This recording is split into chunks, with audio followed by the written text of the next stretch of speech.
പാറ്റ പാർട്ടിയുടെ കലാപത്തിൽ ഇപ്പോഴിതാ ഷഹീൻ ബാഗ് അക്രമികളുടെ സാന്നിധ്യം എന്നുള്ള റിപ്പോർട്ട് പുറത്തുവരുന്നു.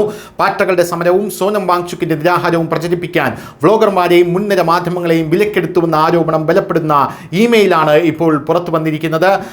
ഇപ്പോൾ സമരത്തിന് അനുകൂലമായ ഒരു റീലും വീഡിയോയും വാഗ്ദാനം ചെയ്താൽ 65,000 രൂപ വരെയാണ് വാഗ്ദാനം. ഇട്ടുകഴിഞ്ഞാൽ പൗരത്വ നിയമ ഭേദഗതിക്കെതിരെ ഡൽഹി ഷഹീൻ ബാഗിൽ കലാപം അഴിച്ചുവിട്ടവരും അക്രമാസക്തരായ കർഷക സമരത്തിന് നേതൃത്വം നൽകിയവരും ജന്തർ മന്ദറിലെ സമരപ്പന്തലിൽ എത്തിയതും പ്രത്യേകം ശ്രദ്ധേയമാണ്.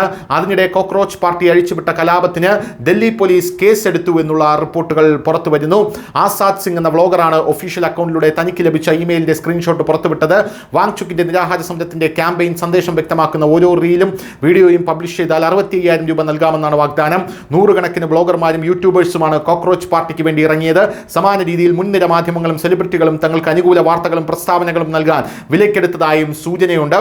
കോക്രോച്ച് ജനതാ പാർട്ടി അത് വലിയ ആക്രമണം നടത്തിയിട്ടും പോലീസിനെതിരെ വാർത്തകളും ചിത്രങ്ങളും മാത്രം വലിയ രീതിയിൽ പ്രചരിപ്പിക്കുന്നതും സമരത്തിന് വലിയ പിന്തുണയുണ്ടെന്ന് കാണിക്കുന്നതും വിലക്കെടുക്കലാണെന്ന ആരോപണം ഉയർന്നു. ഇമെയിൽ പുറത്തു വന്നതോടെ കോക്രോച്ച് പാർട്ടിക്കായി വിദേശത്ത് നിന്നടക്കം വലിയ തോതിൽ ഫണ്ട് ഒഴുകിയിട്ടുണ്ട് എന്ന റിപ്പോർട്ടുകളാണ് ലഭിക്കുന്നത്. News desk Malayalam.